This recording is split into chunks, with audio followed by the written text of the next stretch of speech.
This is our last but one day here at Goodwood House in Sussex with the new seniors pot black. And at the moment, Joe Johnson waits to see who is going to play in tomorrow's final for the Henderson Investors Trophy. Now, it could be the man who was made famous by the 74 and 75 pot black championships. That was Graham Miles. Or it could be the man that Graham plays in today's second semi-final, Terry Griffiths, who came up from Wales in 1979 as a virtual unknown and won the Embassy World title at his first attempt. Terry Griffiths, professional snooker champion of the world. And behind that rather bold statement of fact lies one of the remarkable sporting stories of the year, and I think the most remarkable in the history of snooker.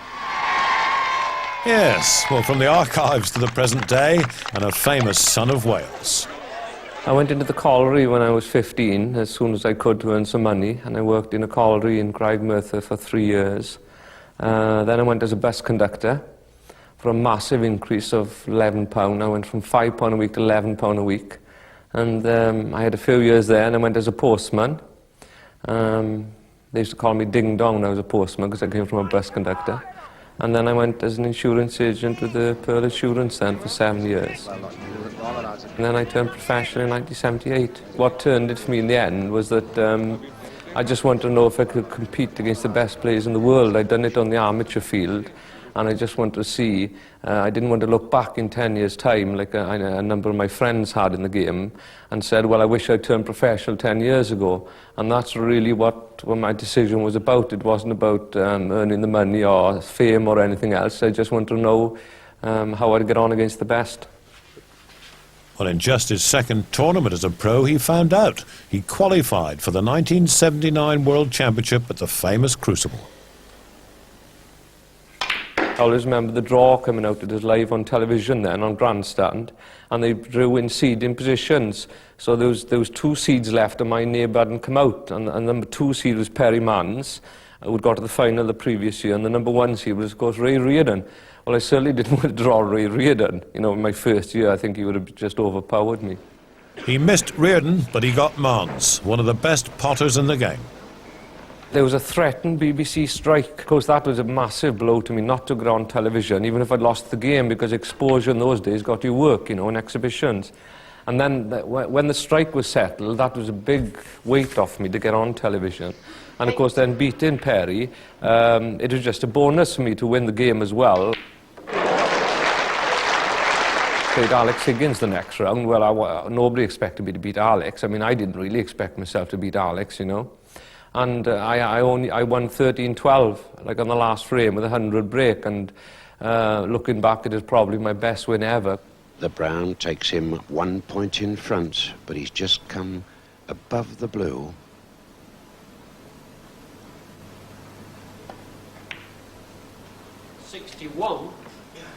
He now requires the pink to win. All square, 11 frames each. And that's it. And I knew then I could win the championships. That was after beating Alex. And though I had a long way to go, I had the self-confidence then to know that I could win and I can compete against the best, which is probably more satisfying than everything else that comes with success. And then a semi-final, and a memorable struggle against the old warrior Eddie Charlton. Terry survived with a bit of help. The luck of the game. To the roar of the audience, Terry Griffiths defeats the Australian champion to go through into the Embassy final. Griffiths had set the scene for the never-give-up battles that were to come. He beat Eddie 1917, and he told the world what that meant. I'm in the final now, you know. Terry. I didn't really care, to be honest. I was in the final, and I thought, well, I mean, what the hell? I mean, just to be in there was great. And at that stage, again, the financial side you're talking about was taken care of because I'd had like 10 days or 14 days on television, and now I was going to get work irrespective of what happened. Well, Dennis Taylor was his last-ditch opponent. After 2 days of the then 3-day final, it was 15-all. The next day I got up and I thought, well, this is it, you know, and I got up and I just felt tremendous, and I thought, this, you know, the final of the World Championships, and though Dennis had caught me from 4 or 5 frames in front, it didn't seem to make any difference, and I thought, well, you know, this is the day. It's either world champion or runner-up, and there was only one place I wanted to be, really. I had the free and easy attitude, which I think was shown again with Joe Johnson in 86, that you don't really care either way when the other player's a bit tense and everything, and things seem to go your way, you know, and I won the next day, and it's very difficult to take it all in, you know, but to achieve success so early in one's career, you've got to say you're very fortunate. And so The last day belonged to Wales, 9 frames to 1. 142. And Dennis Taylor concedes.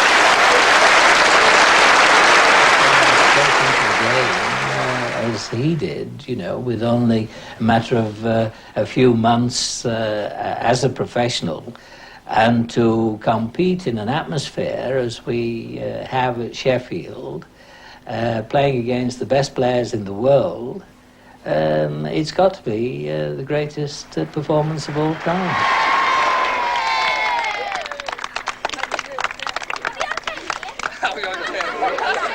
I won the championships, and then my career was set up for me, and if I hadn't won it, who knows what happens. I would probably gone back to work after 2 or 3 years. Wouldn't have bothered me to go back to work. Oh, I'm glad he didn't. We wouldn't have had the pleasure of midnight and early morning watching and waiting. I've always been a slow player, you know, and there's some of the amateur players that tell me, well, you never used to play that slow, Terry, but when I look back to my first championships in '79, I mean, I've got all the play of that, and I was playing very slow, I can tell you, but because I was winning, people tend to overlook it. But then as the years went by, people were saying I was playing slow, but I've always played slow. It's not intentional, it's just, you know, the balance of my play, you know, like I'm say, laid back. I'd like to play like Jimmy White, you know, but I can't do it. I've tried to play quicker during my career. I think Cliff Thorburn has, you know. And the slower players, every so often think, well, I'll try and play a bit quicker, but your rhythm is wrong. You used to play in, my timing and my rhythm goes with everything else. The times I walk around the table, the times I take to address the ball and everything else. And you've got to be at peace with yourself when you're playing under pressure. And unless I play to my own speed, I can't be at peace with myself. I can play quick, but I lose. Well, I'm really not there to lose, you know.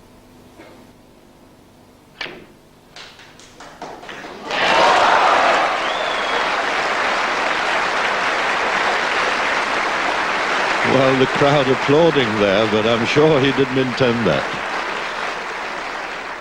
I'm not playing full time. I'm now, I've gone as director of coaching now for the WPBSA, who's the world governing body. And I have to look after the coaching scheme, which has been running for a few years. I'm quite enjoying that. It's quite a change in my life. A lot of administration work, which I haven't done since I was an insurance agent 20 years ago. But I could never go away from snooker or stop playing, really. But he's playing next in today's semi-final against grateful Graham Miles. Well, I didn't have any design on winning the event, as it happens, but I mean, so far I'm doing quite nicely, I'm pleased to say. I mean, I've just battled through and to beat Cliff. I had a little bit of run. I've qualified through now in the semi-finals, and I don't know, who knows, I could make it through. I might be making a comeback. All our yesteryears. But it's right now, a black tie occasion in the ballroom of Goodwood House. A former world finalist and twice the Pot Black champion, he is one of snooker's all-time greats. Ladies and gentlemen, it's a pleasure to welcome into the semi-final, Graham Miles.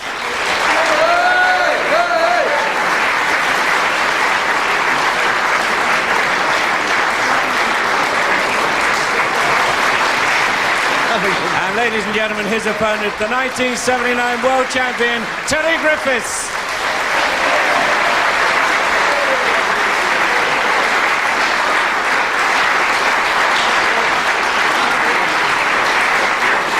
Have a good game, Terry. Play well. So it's quiet, gentlemen, please. Seniors Pot Black semi-final from the start.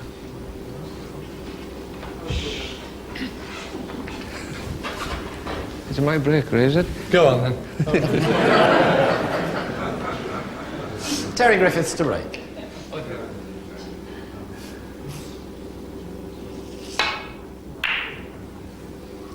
So Terry Griffiths, who beat his fellow former world champion Ray Reardon to reach this semi-final, breaks off. And Graham Miles, who's won 2 matches in this competition, having beaten Rex Williams and Cliff Thorburn, now replies. Not a bad reply either. 1. Somewhat unlucky that the red and black didn't split a little better.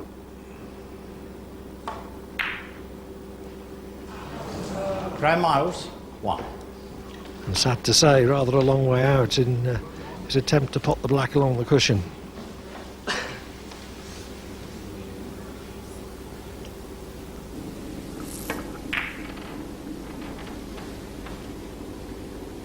You're serious, anyway?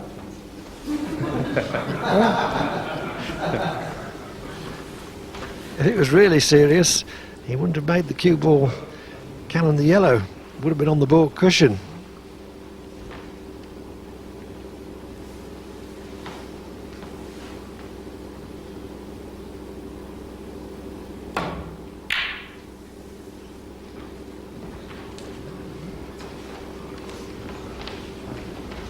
Didn't cope very well with that awkward queuing.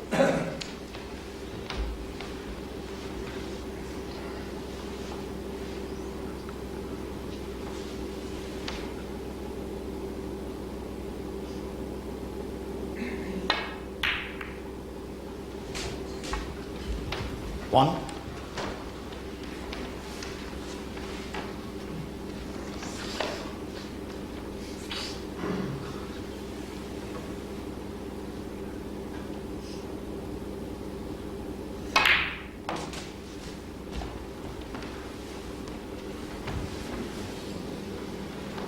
Seven.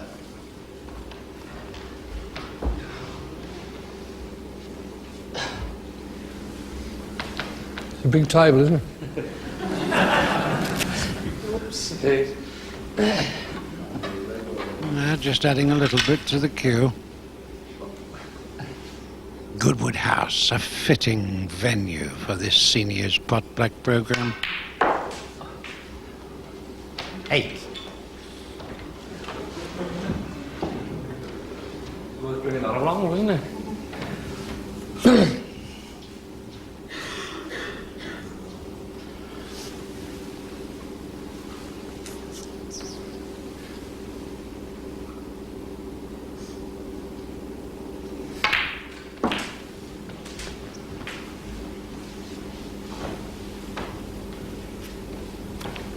$14.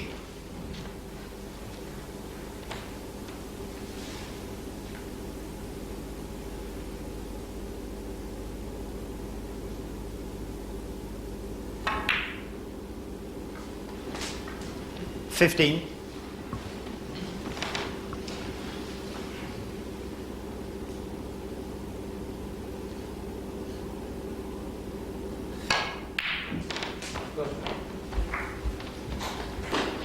Took on that longish green very confidently. 18.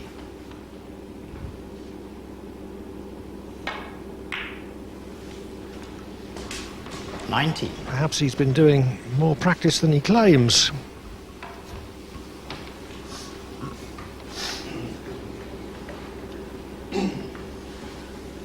Paintings on the walls by masters, looking down at the masters on the green bays.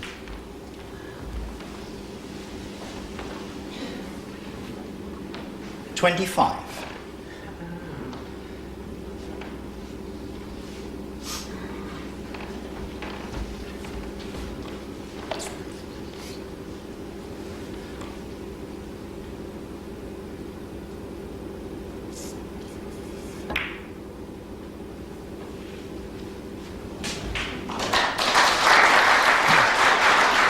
$26.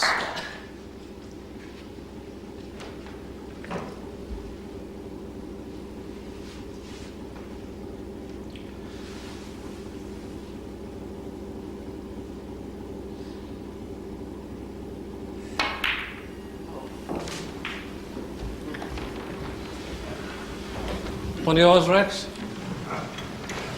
32. Touching ball. Thanks so much. Rex Williams and Cliff Thorburn, interested spectators.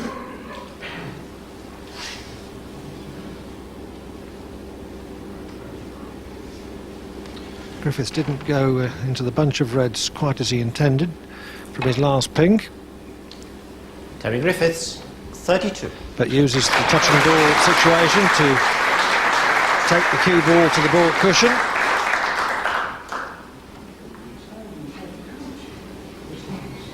This is not fair, I can't see a red. We haven't got glasses on, that's a problem.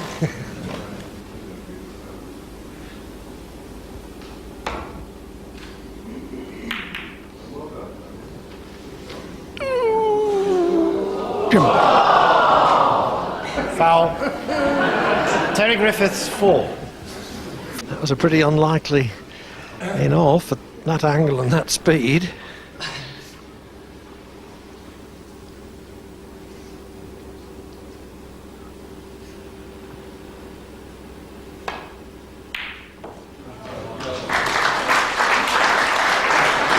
Well, a delightful putt there from Terry.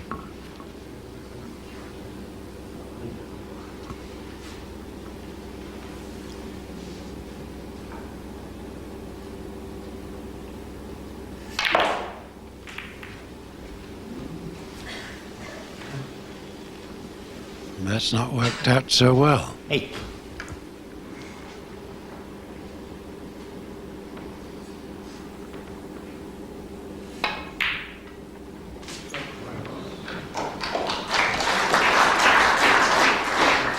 Terry Griffiths has spent most of the last 6 months as the WPBSA's Director of Coaching. Has hardly picked up a cue, but it hasn't taken him long to get back into playing. Some good form, only just beneath the surface. 14.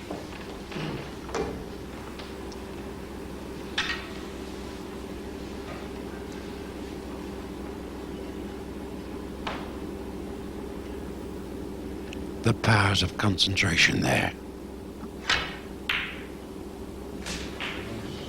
15.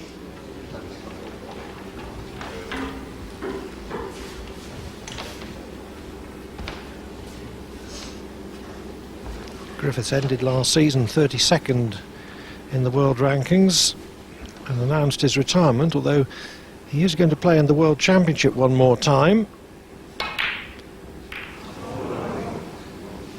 Terry Griffiths, 15. He leads by 50 points, despite missing the black and attempting to open the bunch.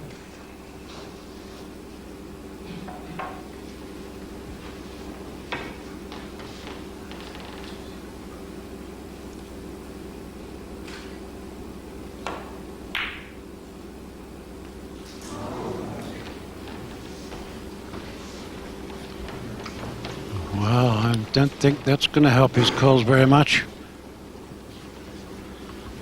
Yes, I doubt that Graham Miles will get another chance now to get back into this frame. 1.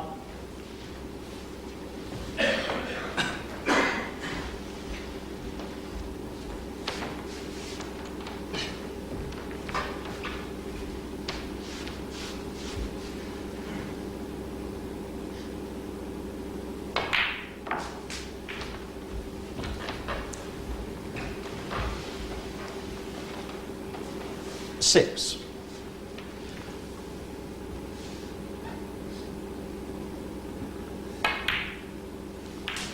7.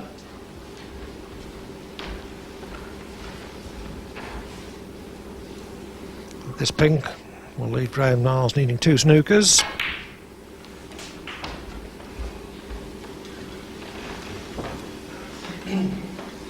$30.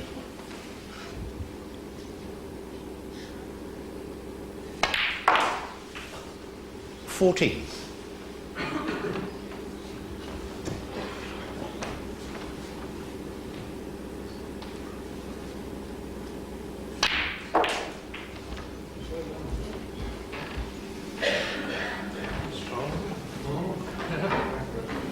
21.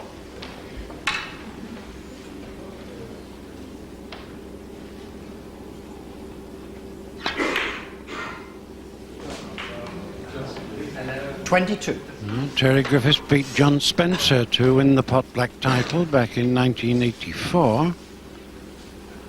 Putting himself in the final again here.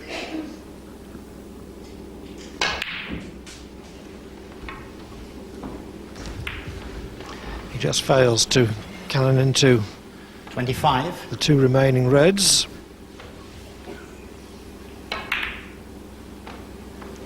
Terry Griffiths, 25. There's a lead of 75 with only 43 on the table is a commanding advantage. You got enough start now?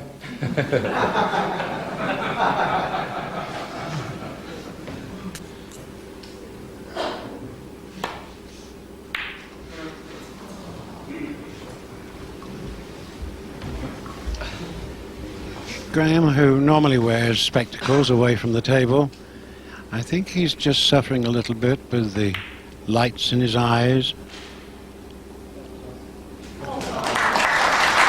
But you just can't play against that. He's enjoyed it anyway.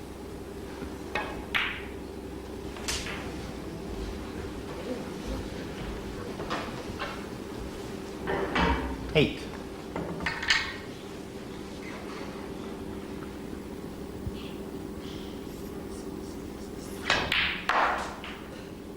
Nine.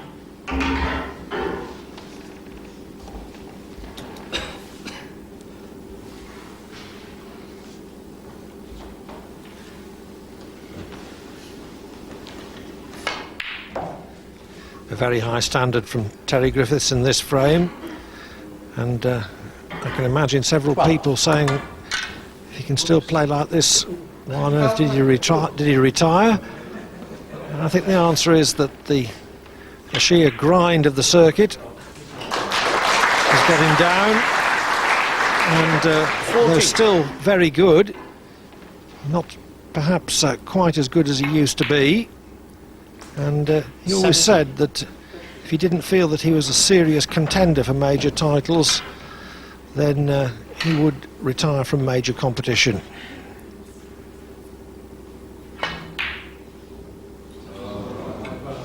Terry Griffiths, 17.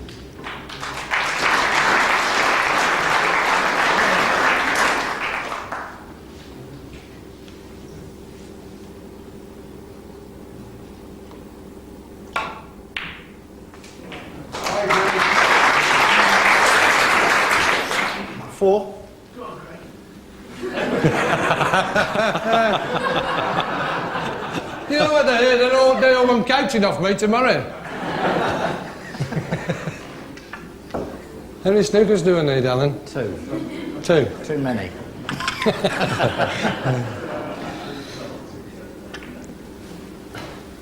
Just make it a bit awkward for him. Graham Miles, 4. Oh dear.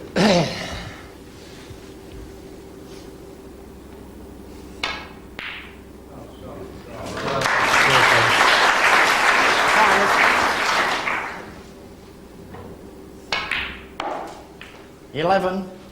Go on, rub his in. Well played, Terry. Super. Brilliant. Performance from Terry Griffiths. He beats Graham Miles to reach the final.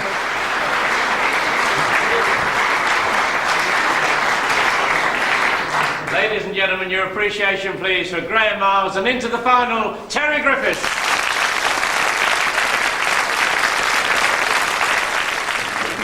Well, he's always been a tremendously lucky player. The balls seem to find the pockets no matter what happens, you know. I mean, that's life. Just aim in the vicinity of the pocket and hope they go in. That's how to do it, you know. No, that's what makes one frame quite exciting, because I mean, you can do very little wrong and don't get a chance, Grim, and really that's how it is in one frame. But it makes for more excitement, really. In actual fact, I played to pot the first, well, the only red I potted, wasn't it, I think? I've played to hit the cannon the red to knock the black over to the pocket, but the white has gone to the other side. I've had to go to a difficult black, and from there on it was a real struggle. Yes, it's pretty fun, you know. There's nothing wrong with the odd joke to in between shots, you know, and I think they're giving us a bit of stick from the side there, Graham, aren't they? Well, I made the mistake. I never said anything. I was doing through watching you knock the balls in. You see, before with my other opponents, I was making comments while they were playing the shots. That was putting them off, and as a consequence, I was getting in and winning. I forgot all about my strategy. Yes, it's only a game, but tomorrow the final. World champion of 79, Terry Griffiths, and world champion of 86, Joe Johnson. We may get a big break. Eddie Charlton's all-time pot black best of 110 could be threatened. The Australian champion, Eddie Charlton. John Spencer.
The final, the best of 3 frames. It's a marathon for these golden oldies. But from what's been going on here at Goodwood House, I think they'd like it to last forever. I don't think we're ever going to get rid of them.